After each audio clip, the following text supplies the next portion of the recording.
এই যে Donald Trump বা তার প্রশাসনের লোকজনের সঙ্গে আলোচনা করা বা আলোচনা করে ইরান কিন্তু দুইবার ঠকেছে। রাশিয়া প্রেসিডেন্ট ভ্লাদিমির পুতিনের বিভিন্ন জায়গায় গেলে তার বিরুদ্ধে যুদ্ধাপরাধের মামলা আছে, কিন্তু ডোনাল্ড ট্রাম্পের বিরুদ্ধে নেই, যদিও তার বাহিনী কিন্তু শত শত নিরীহ মানুষকে, ইরানের নিরীহ মানুষকে হত্যা করেছে। সে নিজে পানামা খাল দখল করতে গেছে, সে গ্রিনল্যান্ড দখল করতে চায়, সে তার নিজের স্বার্থে সব চায়। তাহলে ইরান বা অন্য কোনো দেশ কি কিছু চাইতে পারে না? ইরানে গিয়ে সেই ইহুদিদের ধর্মস্থান থেকে শুরু করে তাদের বাসস্থান থেকে শুরু করে, কারণ ওরা খুব ঘন একটা ঘিঞ্জি জায়গার মধ্যে, তেহরানের হয়তো পুরানো, অনেক পুরানো এলাকা, সেইখানে থাকে। তো সেইখানে গিয়ে তুমি বোমা হামলা করতে ছাড়ো না, তাহলে তো তোমাকে বিশ্বাস করার মতন কোনো যুক্তি কি ইরানের কাছে আছে?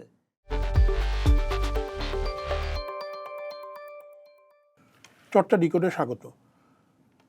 মার্কিন প্রেসিডেন্ট ডোনাল্ড ট্রাম্প হুমকি দিয়েছেন যে তিনি ইরানকে নিশ্চিহ্ন করে দেবেন। ইরান তার এই হুমকিকে পাত্তা না দিয়ে বলেছে যে ওই অঞ্চলে যুদ্ধ বন্ধ করতে হবে। একদিক থেকে দেখতে গেলে বিষয়টি হচ্ছে সেই থোড়বড়ি খাড়া বড়ি থোড়।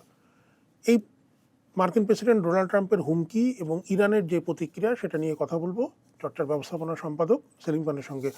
সেলিম খান, বিষয়টা কি আসলেই থোড়বড়ি খাড়া বড়ি থোড় হলো? কেউ তো কারোর কথা শুনছে না।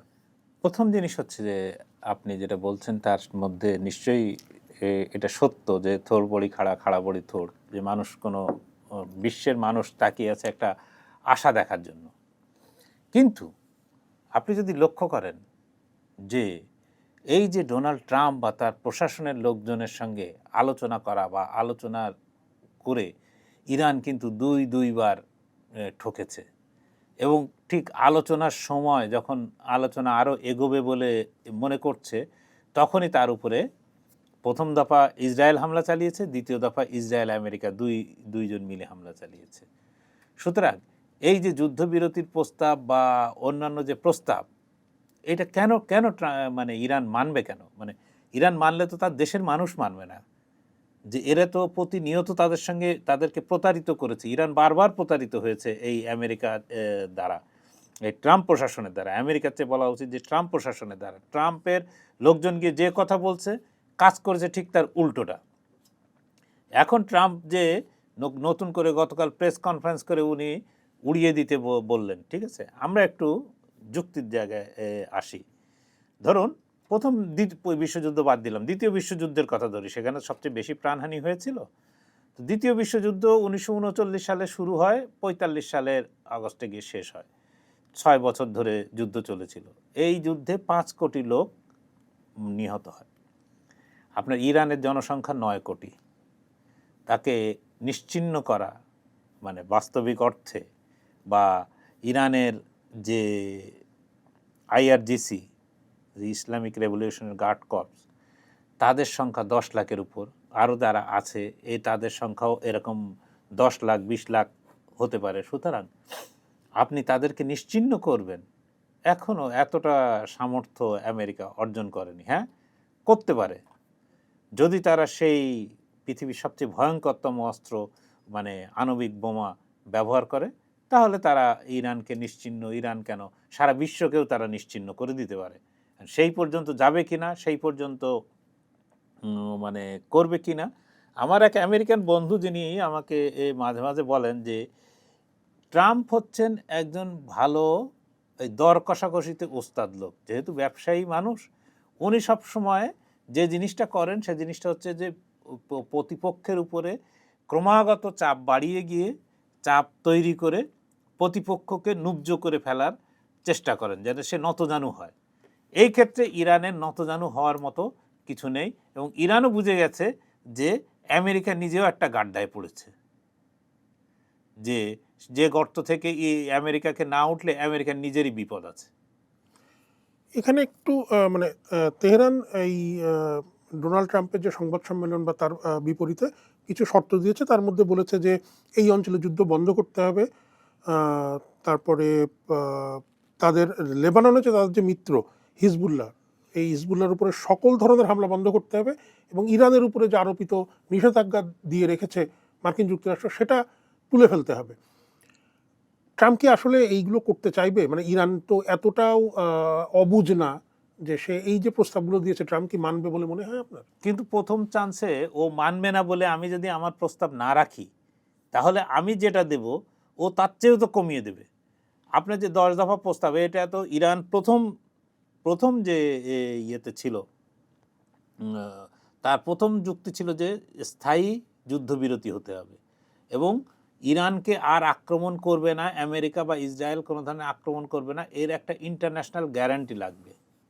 এই গ্যারান্টি কিন্তু ছাড়া তারা কোনোভাবে রাজি হবে না, কারণ তার যা ক্ষতি প্রতিদিনই ক্ষতি হচ্ছে। কথায় বল, মুখে এক কথা বলে ঠিক আছে যুদ্ধবিরতি নিয়ে কথা বলছো, তাহলে তুমি হামলা চালাচ্ছ কেন? এখন তো তুমি হামলা বন্ধ রাখতে পারো, মানে হামলাও করব আবার মানে যুদ্ধবিরতির কথা বলবো। আর ইরান যে আপনি বললেন লেবাননের কথা বা হুতিদের উপর কথা, হুতিদের বিষয়ে তার যারা হিজবুল্লাহ। বন্ধু আছে, হিজবুল্লাহ, হুতি, এরা যারা বন্ধু আছে, অবশ্যই তাদেরকে প্রোটেক্ট করার দায়িত্ব ইরানের। আপনাকে শুধু এখানে একটা ছোট কথা বলি যে আমরা ছোটবেলায় পড়তাম না যে, বা শুনতাম যে বাজারে আগুন লাগলে দেবালয় রক্ষা পায় না, নগরে নগরে আগুন লাগলে দেবালয় রক্ষা পায় না, এইরকম কথা। তো নগরে আগুন লাগলে আপনি চিন্তা করেন, তেহরানে এই ইসরায়েলি হামলায়, এটা ইহুদি রাষ্ট্র, এই হামলায় তেহরানের যে সিনাগগ, পুরানো কত হয়তো 1000 বছরের পুরানো সিনাগগ, সেটা ধ্বংস হয়ে গেছে।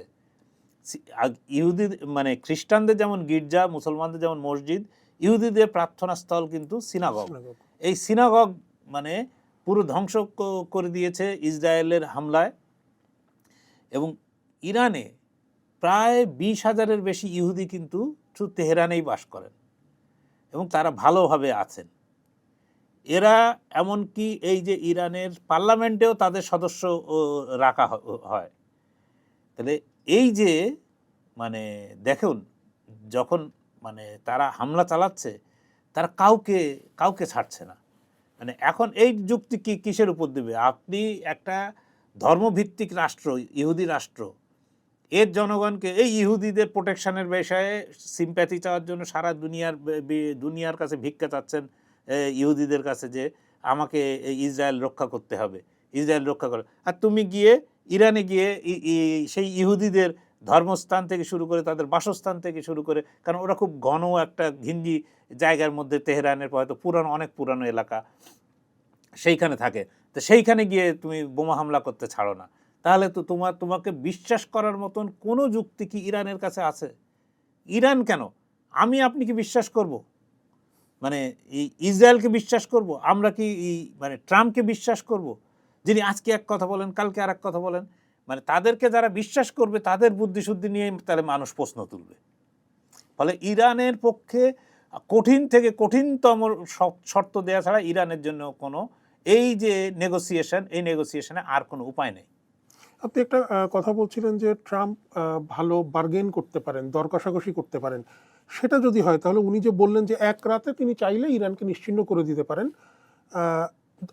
একজন ভালো দর কষাকষি যিনি করতে পারেন তিনি কি মানে তার চরমতম ইয়েটা রাখেন, মানে রাখতে পারেন? হ্যাঁ, যে ইরান তো কোনোভাবে নমনীয় হচ্ছে না, তারা রীতিমতো হামলা চালিয়ে যাচ্ছে, হ্যাঁ কোনো রকমই পাত্তা দিচ্ছে না এবং তারা উল্টো হামলা চালিয়ে যাচ্ছে। তারা আমেরিকান বিমান ফেলছে। আমরা গতকালই বলেছি যে আমেরিকার কতগুলো বিমান, হেলিকপ্টার ক্ষতিগ্রস্ত হয়েছে এবং তার ছবি কিন্তু ইরানিরা প্রকাশ করে দিয়েছে। ঠিক আছে, এখন আমি আপনাকে বলেছি হ্যাঁ নিশ্চিতভাবে যে এটা আমার এক আমেরিকান বন্ধু, তিনি বলেছেন যে হি ইজ এ গুড বার্গেনার। তো বার্গেন করতে পারেন, ঠিক আছে, দর কষাকষি করতে পারেন, কিন্তু আপনি দেখেন তিনি আবার তার সঙ্গে পারেন না যিনি তার সঙ্গে শেয়ানে মানে যিনি তার সঙ্গে বার্গেনই করেন না। আপনি ইরানের এই যে ডোনাল্ড ট্রাম্প আপনার যখন শুল্ক চাপাতে শুরু করেন, ট্যারিফ, অতিরিক্ত শুল্ক, সেই শুল্কে প্রথম চুক্তি করে ব্রিটেন, এরপরে ইউ, তারপরে ধরেন আমরাও তাদের সঙ্গে চুক্তি করেছি, বাংলাদেশ, এরপরে ভারত, এরা সবাই চুক্তি করেছে। কিন্তু একটি দেশ, যখনই ডোনাল্ড ট্রাম্প 10% বসিয়েছেন, এও বলছে যে আমিও তোমার উপর 10% বসাচ্ছি। ও 50% বসাচ্ছে, চীন 30% বসিয়ে দিয়েছে। চীনের উপর চীনা প্রোডাক্টের উপর 150% বসিয়েছে, চীন 130% বসিয়েছে। দেখেন ডোনাল্ড ট্রাম্প সুশুল করতে করতে চীনের সঙ্গে আলোচনার পথ বেছে নিয়েছেন। তাহলে শুধু বার্গেন করার মানে ক্ষমতা থাকলেই যে আপনি সব যুদ্ধে বা সব কথার লড়াইয়ে জিতবেন, এটা তার প্রমাণ করে না। মানে চীন ইতিমধ্যে প্রমাণ করে দিয়েছে, রাশিয়া প্রমাণ করে দিয়েছে। রাশিয়া প্রেসিডেন্ট ভ্লাদিমির পুতিনের বিভিন্ন জায়গায় গেলে তার বিরুদ্ধে যুদ্ধাপরাধের মামলা আছে, কিন্তু ডোনাল্ড ট্রাম্পের বিরুদ্ধে নেই। যদিও তার বাহিনী কিন্তু শত শত নিরীহ মানুষকে, ইরানের নিরীহ মানুষকে হত্যা করেছে। শুধু একটা মামলাই তো 170 জন যে শিশু কন্যা যারা স্কুলে গিয়েছিল 6 থেকে 12 বছরের মধ্যে, তাদের হত্যার দায়ে তো তার বিরুদ্ধে মানে যুদ্ধাপরাধের মামলা হওয়া উচিত। এবং এখনো পর্যন্ত তিনি যে কথাগুলো বলছেন সে কথার জন্য তার বিরুদ্ধে মামলা হওয়া উচিত, কিন্তু তার বিরুদ্ধে কিন্তু মামলা নেই। কিন্তু পুতিন কিন্তু খুব স্বাচ্ছন্দ্যে, ওই আপনি জানেন অ্যালাস্কায় বৈঠক হয়েছিল, সেখানে ঘুরে আসছেন। তখনও কিন্তু পুতিন কখনোই কিন্তু এই যে ট্রাম্প, আপনার মনে আছে নিশ্চয় যে তার নির্বাচনী প্রচারের সময় তিনি বলেছিলেন যে তিনি ক্ষমতায় আসা একদিনের মধ্যেই ইউক্রেন রাশিয়া সংঘাত বন্ধ হয়ে যাবে। কিন্তু তার ক্ষমতায় আসা প্রায় 1 বছর পেরিয়ে 1 বছর 2 মাস হতে চলেছে, কিন্তু এই সংঘাত বন্ধ হওয়ার কোনো মানে লক্ষণ কিন্তু নেই। এটা যতক্ষণ না পর্যন্ত রাশিয়া রাজি হবে ততক্ষণ পর্যন্ত এই সংঘাত বন্ধ হবে না। তার মানে যে ডোনাল্ড ট্রাম্প, উনি এক যে ফুটো কলসি, যেটা বাজে বেশি মানে কাজে কম, তা সেই কথা। এক হচ্ছে যে তার কোনো কথা তিনি যা বলেন রাখতে পারেন না, এবং রাখতে পারেন না যখন, তখন তিনি সুদ চড়ান এবং অপ্রকৃতিস্থ আচরণ করতে থাকেন। দর্শকদের একটু জানিয়ে রাখি, গতকাল যুদ্ধের 38তম দিনে ক্ষয়ক্ষতির কিছু চিত্র পাওয়া গেছে আন্তর্জাতিক বিভিন্ন গণমাধ্যমে। সেখানে দেখা গেছে যে ইরান ইসরায়েলের হাইফা শহরে হামলা করেছে, সেখানে বড় ধরনের ক্ষয়ক্ষতি হয়েছে। তেল আবিব সহ মধ্য ইসরায়েলের অন্তত 28টি স্থানে হামলা হয়েছে। পাশাপাশি লেবানন, সৌদি আরব, বাহরাইন এবং ইরাকেও হামলার খবর পাওয়া গেছে। সেলিম খান, একটু শেষ প্রশ্ন আপনার কাছে। ইরান আরেকটি কথা বলেছে যে হরমুজ প্রণালী দিয়ে নিরাপদে জাহাজ চলাচলের একটা প্রোটোকল নিশ্চিত করতে হবে। হরমুজ প্রণালী নিয়ে মানে পশ্চিমা দেশগুলো অত্যন্ত তারা শঙ্কায় আছে, নানান ধরনের চিন্তায় আছে, আমরাও তার ইয়েতে আছি। ইরান একটা স্থায়ী সমাধানের দিকে যাচ্ছে, সমাধান চাইছে। আসলে কি স্থায়ী সমাধান সম্ভব ডোনাল্ড ট্রাম্প যদি এই আচরণ করতে থাকে? আমরা যারা এই ধরেন এখানে কথা বলি, আমরা তো আর আন্তর্জাতিক বিশেষজ্ঞ না। বিশেষজ্ঞরা যে কথা বলেন সেই কথা শুনে পড়ে বা ঘটনার পরম্পরায় আমরা অনেক কথা বলি, আলোচনা করি। আমরা সবসময় সব কথা হয়তো জানতে পারি না। আপনার এই যে হরমুজ প্রণালী, ইরান আক্রান্ত হলে, মানে দ্বিতীয়বার যদি ইরান আক্রান্ত হয়, যখন থেকে ডোনাল্ড ট্রাম্প এবং ইসরায়েল দুই পক্ষে হুমকি দিচ্ছিল, তখন কিন্তু সবাই জানতো যে ইরান এই অস্ত্রটি প্রয়োগ করবে। ইরান তার প্রতিবেশী দেশগুলোয় যে আমেরিকান স্থাপনা আছে সেখানে হামলা চালাবে, এগুলো কিন্তু সবাই জানতো। তখন কিন্তু এই ইউরোপীয় দেশগুলো কিন্তু সোচ্চার হয় নাই যে না, ইরানের উপর হামলা চালানো যাবে না, ইরানের উপর হামলা করলে এই সমস্যা হতে পারে। ইভেন এশিয়ার দেশ যদি বলি, পূর্ব এশিয়ায় আপনার দক্ষিণ কোরিয়া, জাপান, এদিকে ভারত, আরও অন্যান্য দেশ, ফিলিপাইন যদি বলি, পাকিস্তানের কথা বলি, বাংলাদেশের কথা বলি, সবাই মিলে কেউ তো মানে মানে হামলা চালানোর আগে থেকে এমনকি হামলার পরেও কেউ তো বলছে না যে এক্ষুনি বন্ধ করতে হবে এই হামলা। আপনি দেখেন সবাই ইরানের উপর, মানে যে একটু কমজোরি তার উপরে সবাই প্রেশার ক্রিয়েট করছে, কিন্তু কেউ বলছে না যে এই যে অসম অন্যায় একটা মানে মিথ্যা যুদ্ধের উপর ইরানকে ফেলা হয়েছে, এই ইরানকে আগে যুদ্ধ বন্ধ করতে হবে, তারপরে হরমুজ খুলে দেওয়া তো ইরানের জন্য একদিনের বিষয়, সে না। এবং তারা যে একটা প্রোটোকল তৈরি করে, সে প্রোটোকল তার সুরক্ষার জন্য। তো আমেরিকাতে সারা দুনিয়ায় তৈরি করেছে না, সে নিজে পানামা খাল দখল করতে গেছে, সে গ্রিনল্যান্ড দখল করতে চায়, সে তার নিজের স্বার্থে সব চায়। তাহলে ইরান বা অন্য কোনো দেশ কি কিছু চাইতে পারে না? তার কি ওই অধিকার নেই? তাহলে আমার বেলায় সব সত্য, তো অন্যের বেলায় সেটা নেই, এটা তো কখনো মানে গ্রহণযোগ্য না। এটা দুনিয়ার কারোর কাছে গ্রহণযোগ্য নয়। সবচেয়ে বড় জিনিস হচ্ছে যে পৃথিবীর এই যে দুনিয়া যে ব্যবস্থা 1945 সালের পর থেকে চলে আসছে, এই ব্যবস্থায় একটা পরিবর্তন আমরা লক্ষ্য করছি, যে ইউনিপোলার ওয়ার্ল্ড 1991 সালের পর থেকে আমেরিকার নেতৃত্বে একটা ইউনিপোলার ওয়ার্ল্ড চলছিল, সেই ইউনিপোলার ওয়ার্ল্ড আজকে মাল্টিপোলার ওয়ার্ল্ডে হতে যাচ্ছে। সেই মাল্টিপোলার ওয়ার্ল্ডে আপনার শক্তি হয়ে ইতিমধ্যে দাঁড়িয়ে গেছে চীন এবং রাশিয়া। এর বাইরে যে শক্তি আরও দাঁড়াবে সেটি হচ্ছে আপনার ইউরোপীয় ইউনিয়ন একটা শক্তি হিসাবে দাঁড়াবে, আপনার আসিয়ান একটা শক্তি হিসাবে দাঁড়াবে। অন্যদিকে জাপান বা ভারত আর একটু কম পর্যায়ে হলেও জাপান ভারত এরা দাঁড়িয়ে যেতে পারে।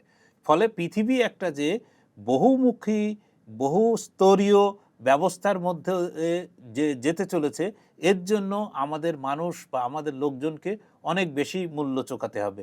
সেই মূল্যটা হয়তো ইরানের সাধারণ মানুষকে দিতে হচ্ছে, ইরানের সরকারকে দিতে হচ্ছে, ইরাকের ক্ষমতাসীন লোকজনকে দিতে হচ্ছে। এর জন্য আমরা গভীরভাবে দুঃখিত, মর্মাহত সব।